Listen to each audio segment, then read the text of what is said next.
how to create post on edits in Instagram app. Want to share your creativity with the world? Let's walk through how to create a post in edits in Instagram app. Once you have logged into your account, look for the plus icon at the bottom of your screen. Tap on it to begin creating your post. You will be prompted to choose a photo or video from your gallery, or you can take a new one right from within the app. After selecting your media, you can start editing, use filters, add text, and apply different effects to make your post pop. Once you are happy with the post, tap post and it will go live to your profile. To make your post stand out, write a catchy caption that draws attention. Don't forget to use relevant hashtags to increase visibility. What's the first thing you plan to post? Let me know in the comments below.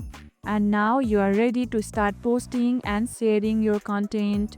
If this video helped, hit the like button, share it, subscribe, and leave a comment.